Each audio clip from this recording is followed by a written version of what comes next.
Snow, snow, snow, snow, snow.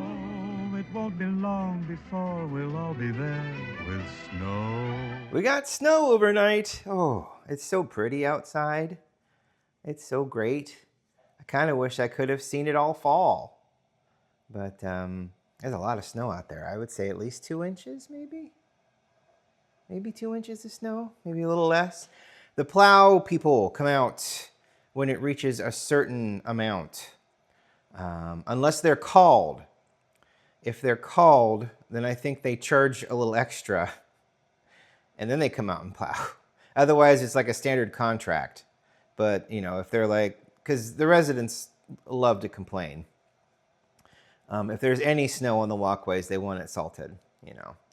So, because it's, I don't know, obscene? I don't know, what would it be? Would it be obscene? It's really kind of dumb. Oh well. Sorry, I'm getting a mug. I forgot to grab one. Okay, now, I said last week I was going to do the holiday blend in the maca pot. Wednesday, Matt did not work. Well, he did work, but he didn't work much. We actually went out. We had to go out and buy a bunch of things because we had Thanksgiving on Thursday, which turned out really nice. We went up north, had our Thanksgiving with his family, with our family. It's all our family. And then it was really nice. It was a really good time. And then on Sunday, we went down to my parents' house, and we had Thanksgiving down there. So it was also nice. And then the Buckeyes won on Saturday, which, you know, most of everyone was happy about. There's a couple people on my side of the family that were not happy about it. But I don't really care because I don't really care about football. But at the same time, lol. So that was so we had a nice time. It was good, right, Indy? Okay, so Backroom Roasters Holiday Blend tastes pretty good in the Chemex. Wanted to see what this looked like. Wow. Yeah, I mean, it is really dark. I mean, this is a dark roast. It's actually crazy dark. I think I want to do 26 for the maca pot. 26, 27. 26 and some change. Between 26 and 27. So limited release. Limited releases always catch my eye. I'm like, ooh. What does it mean to be limited? Does it mean it's special? Turns out, not always. Sometimes, but not always. I cleaned out the DF this morning.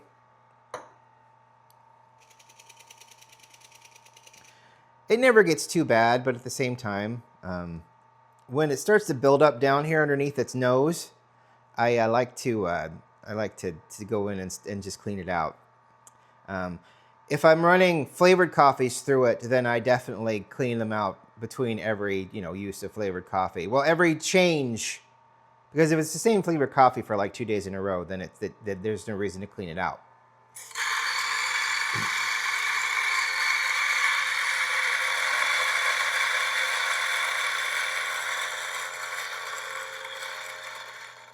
It's interesting how greasy they are. Honestly, it is very interesting how greasy they are. No bean left behind. So, but yeah, our Thanksgiving was good. We had a nice time.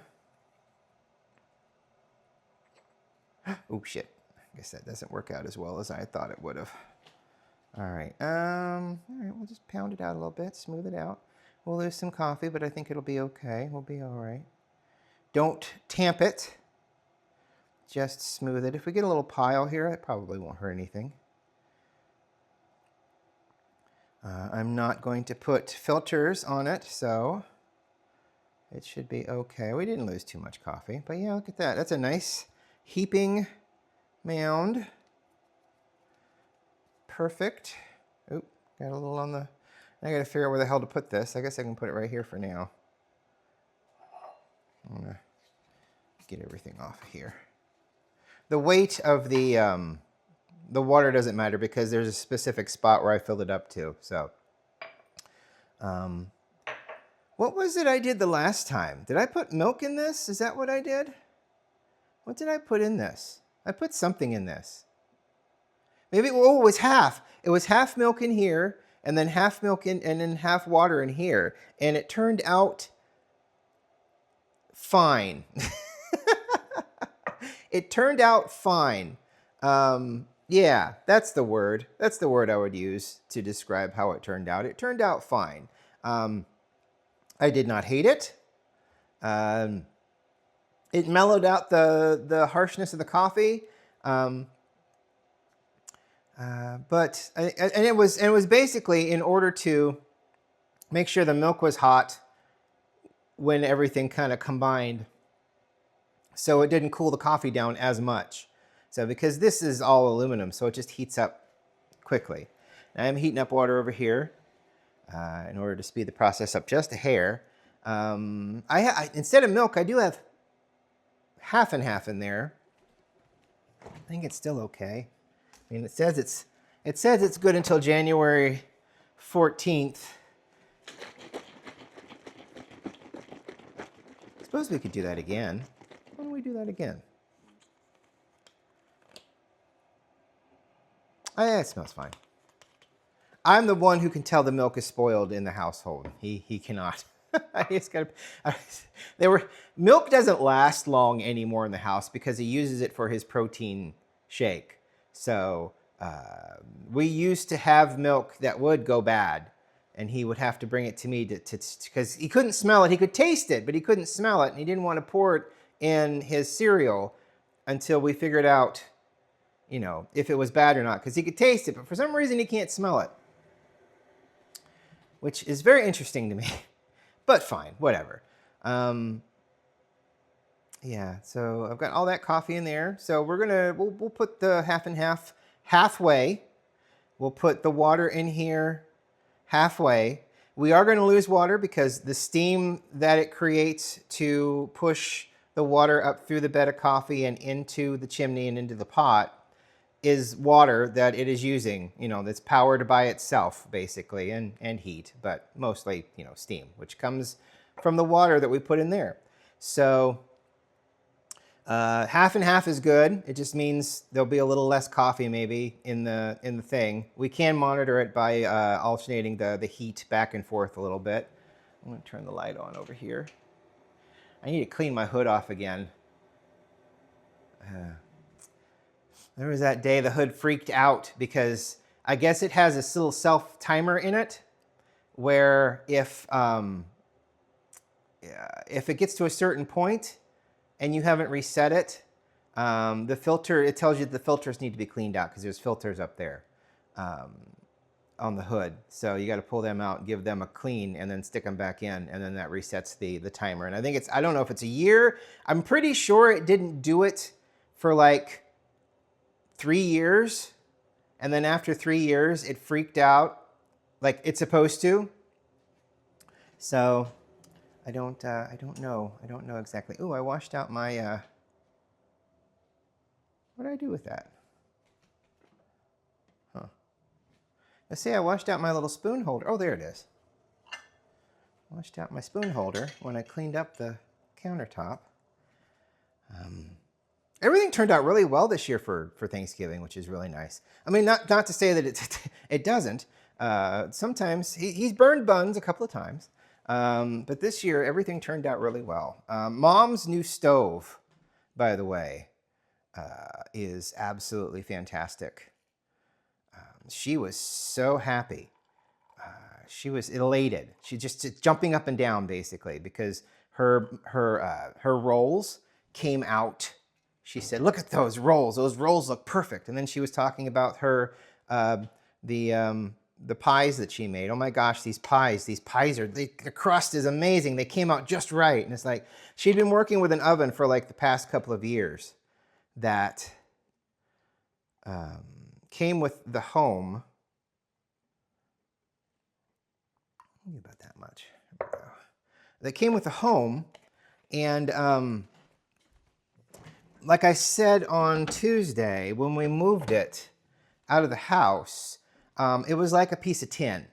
One person could do it. If it wasn't awkward, it could be moved by one person. It was just that light. But it was just awkward. And no matter how much Mom attempted to clean it, covered in grease. Oh, yeah, right. That's hot down there now, ain't you? Yeah, you are. I forgot all about the heat part. All right, let's get that nice and tight. I'm pretty sure that's on straight. As straight as I can make it. I'm going to put it in the back here. We'll open her up. And we will treat ourselves to something that we saw on Instagram. That worked the first time. I may have filled both up a little too far. But it will be okay. I think it'll be fine. We'll figure it out. But yeah, the refrigerator. Nice big refrigerator. Dad's like, it sticks out a little further than the other one. I'm like, but it's big and you can walk around it. You know, it's not like you were brushing yourself up against the other fridge. And then I kind of had to describe pinch points to Matt a little bit because, and plus the stoves were different. So the old stove had its connection at the top of the stove where the burners are. So it was just like a stove, you know, normal oven stove combo, big thing. And the gas line plugged into the top where all of where the burners were at the top of the stove. There was no electronics in that stove. It was all done by pilot lights and so on and so forth. The new stove, the hookup for the gas is at the bottom. So the gas, instead of, because it came up from a straight line and plugged in, now it had to come up and then angle itself down and then kind of angle itself again into the hookup point.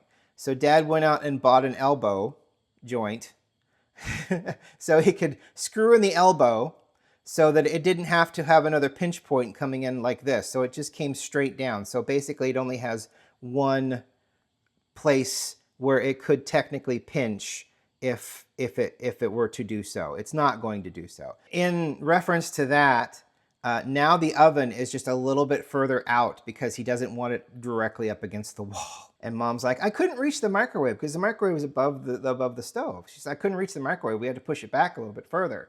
He's like, well, I didn't want a pinch point. And, you know, I understand that. But there should be enough hose back there to where it should just cascade itself down rather than being hard kinked and then cascade itself down and then just plug right in. Here we go. We're going. Look at that. Ooh. All right, we're going to monitor it just a little bit. I don't know if I should start stirring or not. I kind of like the way it looks when it comes out like that. It's really cool.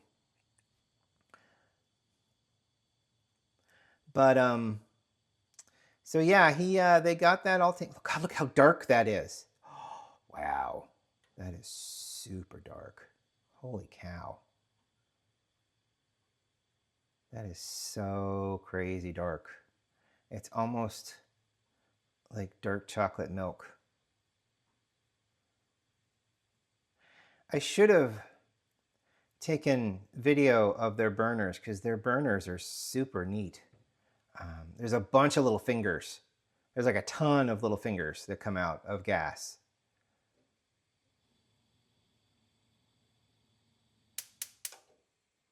It still clicks like that because it's electric stove. So it's a gas stove with an electric igniter, which is ideal because there's no pilot lights going.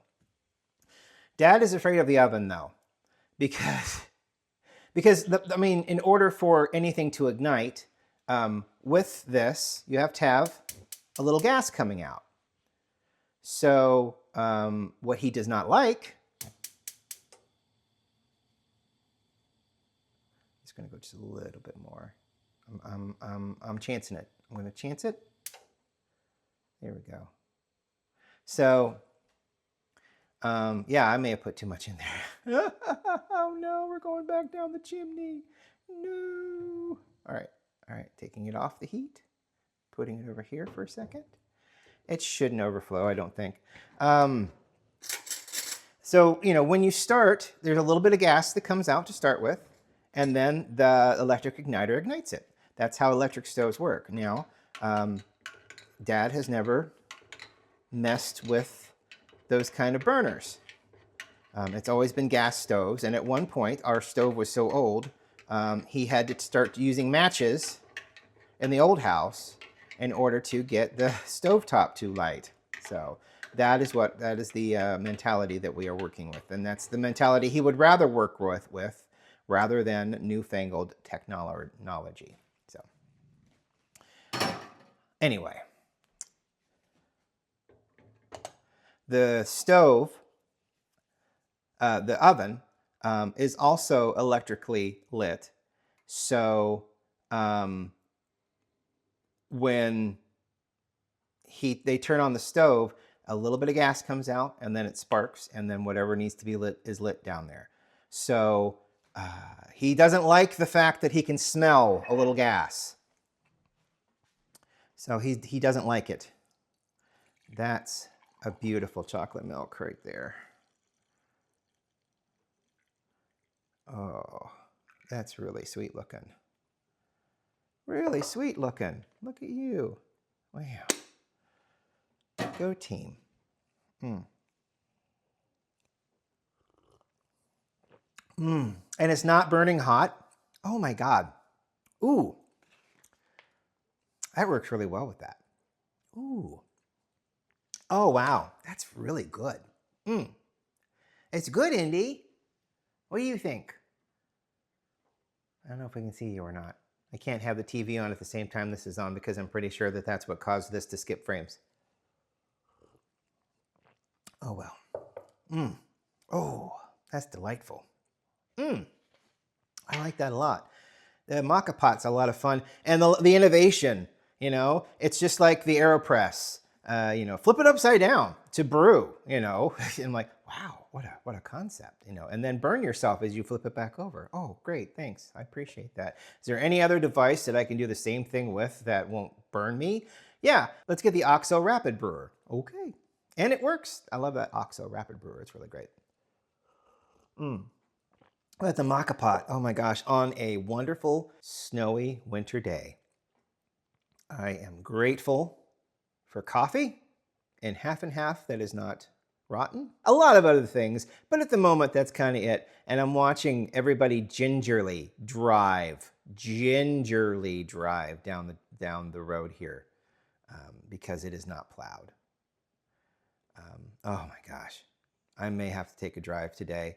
It's my favorite thing. I love driving in snow. I really do. It's weird. I guess it's weird. I don't know. Ice? No. Snow's a lot of fun. Snow's a good time for me. A lot of people hate snow.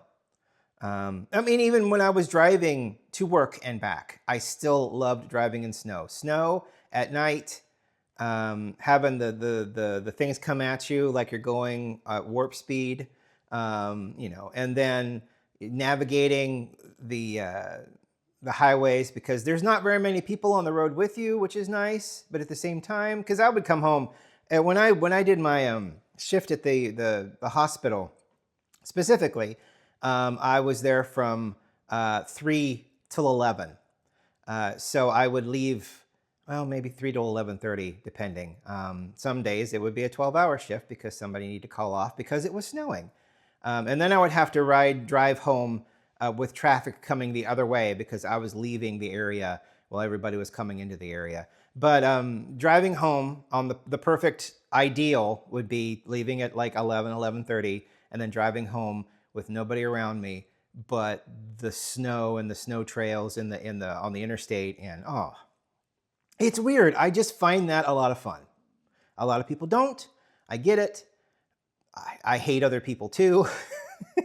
But at the same time, that's my zen, really, was driving home in the dark, my headlights illuminating everything around me, and it just be snowing. And then you can't hear anything. You can't even hear the engine because the snow is just insulating everything. And it's just, I don't know, it's just beautiful. I really love the snow. I really do. I hate ice. Ice is bad. I understand that. Ice is bad, regardless of which ice you think I'm talking about. Both bad. The snow is beautiful. It makes everything look clean. Just like the spring and the summer. The spring and the summer, everything's green. Everything looks wild and vivid and covered. You know, now everything's a skeleton. So when the snow hits and lays perfectly on the trees and on the weeds and on the grass and on the shrubbery, it's just beautiful.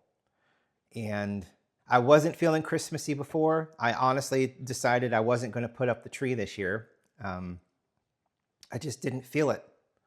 That may happen. That may happen tomorrow. We'll see. We'll see what happens. That may happen tomorrow. Just because. And that's all it takes sometimes. It's just that feeling of, you know, it just didn't feel like that time of year. Now it does.